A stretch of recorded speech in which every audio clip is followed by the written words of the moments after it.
ನಾನು ದುಡಿಯೋದು ನನಗೋಸ್ಕರ.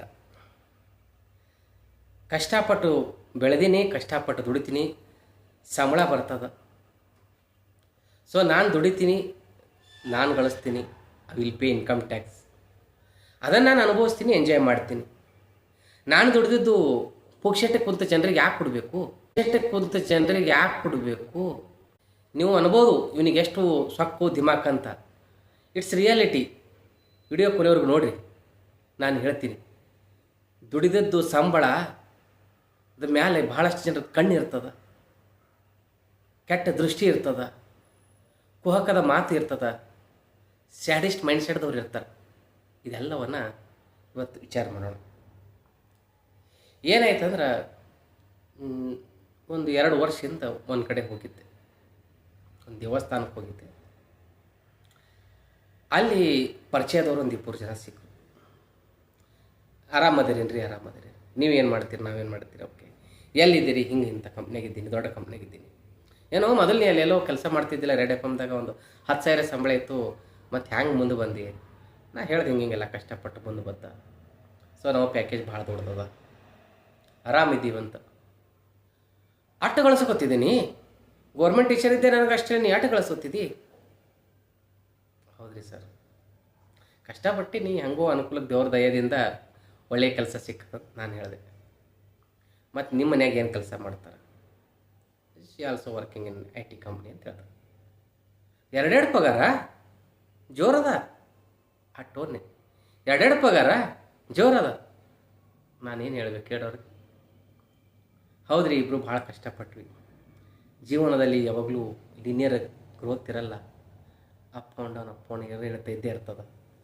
ಕೆಲವೊಂದು ಸಲ 10,000 ಇರ್ತದೆ, ಕೆಲವೊಂದು ಸಲ 20 ಇರ್ತದೆ, ಕೆಲವೊಂದು ಸಲ ಲಕ್ಷನೂ ದಾಟಿರ್ತದೆ. ಮತ್ತು ಕೆಲವೊಂದು ಸಲ ಅನಿವಾರ್ಯವಾಗಿ ಕೆಳಗೆ ಬರ್ತೀವಿ, ಮ್ಯಾಲೆ ಹೋಗ್ತೀವಿ. ವಿಷಯ ಅದಲ್ಲ. ನಾನು ಕಷ್ಟಪಟ್ಟು ದುಡಿತೀನಿ, ಕೆಲಸ ಮಾಡ್ತೀನಿ. ಮಾರ್ಕೆಟ್ನಾಗ ಅಂದರೆ ಕಂಪ್ನಿಯೊಳಗೆ ಅದ್ರ ತಕ್ಕಂಗೆ ಸಂಬಳ ಸಿಗ್ತದೆ. ಸೊ ನನ್ನ ಪಡೆಗೆ ನಾನು ಹ್ಯಾಪಿ ಇದ್ದೀನಿ, ನನಗೇನು ಸಮಸ್ಯೆ ಇಲ್ಲ. ಆದರೆ ನಾ ಹ್ಯಾಪಿ ಇರೋದು ಅವ್ರಿಗೆ ಸಹನ ಆಗಲಾಗ್ಯದ. ಆ ದೇವಸ್ಥಾನಕ್ಕೆ ಹೋಗಿದ್ವಿ, ಬೆಳಿಗ್ಗೆ ಸಾಯಂಕಾಲ ತನಕ ಒಂದು 10-15 ಸಲ ಅಂದಾನ, 2 ಪಗಾರ ತೋತ್ರಿ, 2 ಪಗಾರ ತೋತ್ರಿ. ಅವ ಅಷ್ಟೇ ಅಲ್ಲ, ಇಬ್ಬರು ಬಂದ್ವಿ. ಏನು ಮಾಡ್ತೀರಿ ಅಡ್ಡ ಗಳಿಸಿ? ಊರ ಕಡೆ ಬರಲ್ಲ. ಊರ ಕಡೆ ಬಂದವಪ್ಪ, ನೀವೇನು ಹಾಕ್ತೇನೆ ನಮ್ಗೆ ಊಟ? ಹೌದಲ್ಲ? ಅನ್ಬಾರ್ದು, ತಮಾಷೆ ಮಾಡಬಾರ್ದು. ಒಬ್ರು ಜ್ಞಾನ ಮಟ್ಟ ಕಡಿಮೆ ಇರ್ತಂತ ಕೆಲವೊಬ್ರು ಅನ್ಬೋದು. ಆದರೆ ಜ್ಞಾನ ಮಟ್ಟ ಕಡಿಮೆ ಅನ್ನೋದಕ್ಕಿಂತ ಅಸೂಯೆ ಇರ್ತದೆ ಅವ್ರ ಹತ್ರ.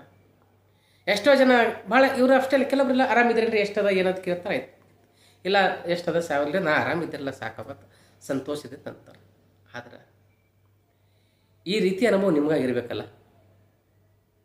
ಸುಮ್ಮನೆ ನೀವು ಒಂದಿಷ್ಟು ಕೆಲವೊಂದು ಸಲ ಅನ್ನಿಸ್ತದ, ಯಾಕಂದರೆ ನಾನು ಜನರಿಗೆ ನಾನು ಆರಾಮಾಗಿದ್ದೀನಿ ಅಂತ ಹೇಳಬೇಕು ಅಂತ ಅನ್ನಿಸ್ತದೆ. ಕೆಟ್ಟ ದೃಷ್ಟಿ ಬೀಳ್ತಾರೆ ಅಂತ ಅನ್ನಿಸ್ತದೆ.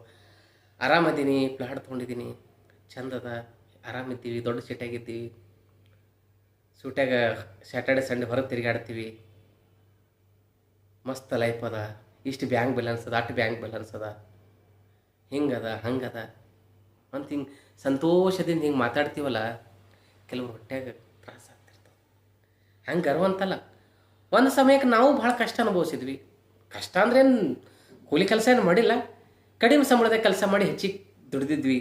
ಎಲ್ಲರಿಗೂ ಸ್ಟಾರ್ಟಪ್ ಹಾಗೆ ಇರ್ತದೆ. ಸೊ ಮುಂದೆ ಬರ್ತಾ ಬರ್ತಾ ಜೀವನದೊಳಗೆ ಚೇಂಜ್ ಆಗಿಬಿಡ್ತದೆ. ಸೊ ಅಂದ್ರೆ ಅರ್ಥ ಏನು ರೀ, ನಾನು ಒಂದು ಹಂತದಿಂದ ಒಂದು ಹಂತ ಬರೋಕಂದ್ರೆ ಎಷ್ಟು ಕಷ್ಟಪಟ್ಟಿರ್ತೀವಿ. ಇಲ್ಲಿ ಸಂಬಳ ಮುಖ್ಯ ಅಲ್ಲ, ನಾವು ಕಂಪ್ನಿಲಿಂದ ಕಂಪ್ನಿ ಚೇಂಜ್ ಮಾಡ್ತೀವಿ, ಸ್ಕಿಲ್ಸ್ ಡೆವಲಪ್ ಮಾಡ್ಕೊಂಡಿರ್ತೀವಿ, ನಮಗೆ ಖುಷಿಯಾದಂಥ ಕೆಲಸ ಮಾಡ್ತೀವಿ. ಮುಂಚೆ ನಾವು ಬರೀ ಸುಮ್ಮನೆ ಕಂಪ್ಯೂಟರ್ ಡಾಟಾ ಎಂಟ್ರಿ ಮಾಡ್ತಿದ್ದ ಅಂದ್ಕೊಡ್ರಿ. ಆಮೇಲೆ ಎಕ್ಸೆಲ್ ಕಲ್ತಿರ್ತೀವಿ, NLDS ಕಲ್ತಿರ್ತೀವಿ, ಪೈಥಾನ್, ಆರ್, ಪವರ್ ಬಿ ಎಲ್ಲ ಟೂಲ್ಸ್ ಕಲ್ತ್ಕೊಂಡು, ಹಗಲು ರಾತ್ರಿ ಕಲ್ತ್ಕೊಂಡು, ಇಂಗ್ಲೀಷ್ ಬರಲ್ಲ ಅಂದ್ಕೊಂಡು 4-5 ಸಲ ಟ್ರೈನಿಂಗ್ ತೊಗೊಂಡು, ಮನೆಯ ಬೆಳಗಾನ ಪ್ರಾಕ್ಟೀಸ್ ಮಾಡಿ, ಒಂದಲ್ಲ ಒಂದು 20-30 ಇಂಟ್ರ್ಯೂ ಅಟೆಂಡ್ ಆಗಿ, ಒಂದು 30 ಇಂಟ್ರ್ಯೂ ಅಟೆಂಡ್ ಆದಮೇಲೆ ಒಂದು ಇಂಟ್ರ್ಯೂದಾಗ ನಾವು ಕ್ಲಿಯರ್ ಆಯಿತು. ಎಲ್ಲ ಕಷ್ಟಪಟ್ಟು ಕಡೆಗೆ ಒಂದು ಸ್ಥಾನಕ್ಕೆ ಹೋಗಿರ್ತೀವಿ. ಒಂದು ಸ್ಥಾನ ಹೋದ್ಮೇಲೆ ಆಟೋಮೆಟಿಕ್ಲಿ ಸ್ಲೋಲಿ ಜಂಪ್ ಹಾಕೊಂತ ಹೋಗ್ಬಿಡ್ತೀವಿ, ಮ್ಯಾಲೆ ಹೋಗ್ತೀವಿ. ತಪ್ಪು ನಮ್ದೇನು? ಯಾರ್ದೇನು ತಲೆ ಹೊಡೆದಿರಲ್ಲ, ಯಾರಿಗೇನು ಮೋಸ ಮಾಡಿರಲ್ಲ. ಕಷ್ಟಪಟ್ಟಿರ್ತೀವಿ, ಕನ್ನಡ ಮೀಡಿಯಮ್ ಓದಿರ್ತೀವಿ, ಹೆಂಗೋ ಮಾಡಿ ಒಂದು ಕಂಪ್ನಿ ಒಳಗೆ ಸೇರಿರ್ತೀವಿ. ಅಲ್ಲಿ ನಮಗೆ ದಾರಿ ಗೊತ್ತಾಗಿರ್ತದೆ, ಬೆಳ್ಕೊಂಡು ಮುಂದೆ ಬಂದಿರ್ತೀವಿ. ಸೊ ಲೈಫ್ ಆರಾಮಾಗಿ ನಡೀತಿರ್ತದೆ. ಆ ನಮ್ಮ ಆರಾಮ್ ನಡೆಯತಕ್ಕಂಥದ್ದು ಸರ್ ಯಾಕೆ ಆಗಂಗಿಲ್ಲ ಅಂತ ಕೆಲವೊಬ್ರಿಗೆ. ಏನಂತೀರಿ ಕಣ್ರಿ? ಭಾಳ ಚಂದ ಬದುಕು ನೋಡೋಕ್ಕೆ ಆಗಂಗಿಲ್ಲಲ್ಲ. ಹೌದಪ್ಪ, ಅವರು ಏನು ನಮ್ಮ ಕಡೆಯಿಂದ ದುಡ್ಡು ಬಯಸ್ತಾರೋ ಏನೋ, ಮತ್ತು ಹೆಚ್ಚಿಗೆ ಕೇಳಿದ್ರು ಕೂಡ ಸಂಬಳ ಕೇಳ್ತಿರ್ತಾರೆ. ಎಷ್ಟದಪ್ಪ ಒಂದು 50,000 ರೂಪಾಯಿ ಕೊಡು ಅಂತ. ಹಾಂ, ಮತ್ತು ಅಲ್ಲಿ ಏನಾಗಿಬಿಡುತ್ತೆ ಗೊತ್ತಲ್ರಿ, ಹೆಚ್ಚಿಗೆ ಕೇಳಿದ ಮೇಲೆ ಅಲ್ಲಿ 4 ಮಂದಿ ಹಿರಿಯರು ಬಂದರು. ಸುಮ್ಮ ಕೊಡ್ಬೇಕಲ್ಲ ಅವ. ಏನು ರೀ ಆರಾಮಿದ್ದೀರೇನು ದತ್ತರಿಗೆ ಅವ್ರು 200 ಅಂತಂದ್ರೆ ಅವರು ಮೂರಿಂದ ಆರಾಮಿಲ್ಲಾರ್ದು ಏನು ಮಾಡ್ತಾರೆ, 2 ಪಗಾರ ತೊಗೋತಾರೆ. ಮತ್ತು ಮಠದ ಜಾತ್ರೆಗೆ ಒಂದು ಪಗಾರ ಕೊಡ್ಲಿಕ್ಕೆ ಹೇಳ್ರಿ ವರ್ಷಗೊಮ್ಮ ಅಂತ ಅಂದ್ಬಿಡ್ಬೇಕಾದ್ರು.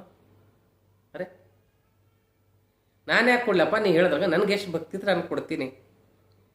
ಈ ಕಾರ್ಯಕ್ಕೆ ಅಷ್ಟು ಕೊಡು ಇಷ್ಟು ಕೊಡು ನನ್ನ ಸಂಬಳದ ಮೇಲೆ ಜಡ್ಜ್ ಮಾಡೋರು ಯಾರು?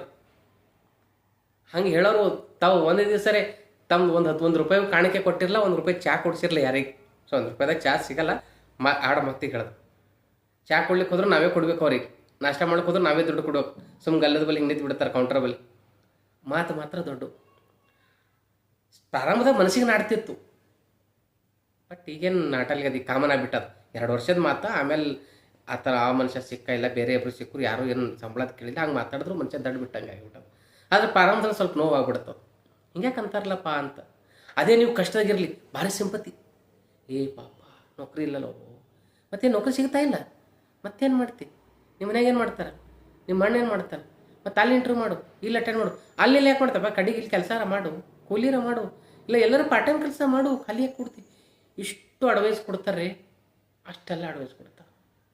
ನಾವು ಯಾವಾಗ ಮ್ಯಾಲೆ ಹೋಗ್ತೀವಲ್ಲ, ಅಲ್ಲಷ್ಟು ಯಾಕೆ ದುಡ್ಡು ಹೋಗ್ತಿದ್ವಿ, ಅಟ್ಟ್ಯಾಕೆ ದೂರ ಹೋಗಿ ದುಡಿತಿ, ಊರಿಗೆ ಹೋಗಿ ಬರ್ತಿ, ಎಷ್ಟು ದಿವಸ ಗಳಿಸ್ಕೊತಿರ್ತಿ, ಎಷ್ಟು ದಿವಸ ಊರು ಬಿಟ್ಟಿರ್ತಿ, ಈ ಕಡೆಗೆ ಬರೋ. ಇಂಥ ಜನಗಳ ಮಧ್ಯೆ ನಾಯಕ ಬಂದಿರಲ್ರಿ. ಹೌದಲ್ಲ? ಆರಾಮಿದ್ದೀರೇನು, ಚಂದ ಮಾತಾಡಿದ್ರೆ ಓಕೆ. ಹಿಂಗೊಂದು ಅನುಭವ ಆಗಿತ್ತು, ಅದು ಹೇಳ್ಬೇಕನ್ನಿಸ್ತು. ಸರಿ, ನಿಮ್ಮ ಜೀವನದಾಗ ಹಿಂಗೆ ಆಗಿರ್ತದಲ್ಲ, ನೀವು ಒಂದಿಷ್ಟು ಸಾಧನೆ ಮಾಡಿದ್ದು ಹೇಳ್ರಿ. ಇಲ್ಲ ನಮಗೊಂದು 10 ಎಕರೆ ಹೊಲ ತೊಗೊಂಡ್ರಿ ಹೇಳ್ರಿ. ಇಲ್ಲ ಅಥವಾ ಒಂದು ಮನ್ಯಾಗ ನಮ್ಮ ಮನೆಯವ್ರಿಗೆ ಒಂದು 4 ತೊಲೆ ಬಂಗಾರ ತೊಗೊಂಡಿನ ಅಂತ ಹೇಳ್ರಿ.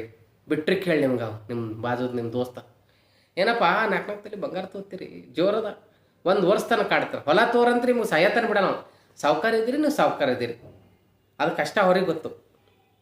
ಹೌದಲ್ರಿ? ಈ ಹುಳುಗಳು ಕಿರಿಕಿರ ನೋಳಿದ್ದಂಗೆ ತಲೆಯಾಗಿ ತಿಂತಿರ್ತಾರೆ ಅವರು. ಜೀವನ ಸ್ವಲ್ಪ ಡಿಸ್ಟೆನ್ಸ್ ಮೇಂಟೈನ್. ಪಾಪ ಯಾರಿಗೂ ದೂರ ಆಗಬಾರ್ದು. ಅವರು ಕಷ್ಟದಾಗ ಕೆಲವೊಂದು ಸಹಾಯ ಇರ್ತಾರೆ, ದೋಸ್ತಿ ಇರ್ತಾರೆ, ಕೆಟ್ಟದ್ದು ಮಾತಾಡಲಿ ಒಳ್ಳೇದು ಮಾತಾಡಲಿ. ಆದ್ರೆ ಅದಕ್ಕೆ ಆಸ್ಪದ ಕೊಡ್ಲಾರ್ದೆ ಇಲ್ಲಂದು ಮಾತಾಡಲಿ ಹೊಯ್ಕೋತ ಹೋಗ್ಲಿಕ್ಕೆ ಕಡೆ ಅಂದ್ಕೊಂಡು ನಮ್ಮ ಮನಸ್ಸಿನಾಗ ನಾವು ತೊಗೋಬಾರ್ದು ಅಷ್ಟೇ. ಏನಂತೀರಿ? ಸರಿ, ಏನೋ ಮಾತಾಡ್ಬೇಕು ಅನ್ನಿಸ್ತು, ಮಾತಾಡ್ದೆ. ನಿಮ್ಮ ವಿಚಾರ ಏನನ್ನಿಸ್ತು ಕಮೆಂಟ್ ಬಾಕ್ಸ್ನ ತಿಳಿಸ್ರಿ. ಮತ್ತೆ ಮುಂದಿನ ಬಿಡ್ತೀನಿ.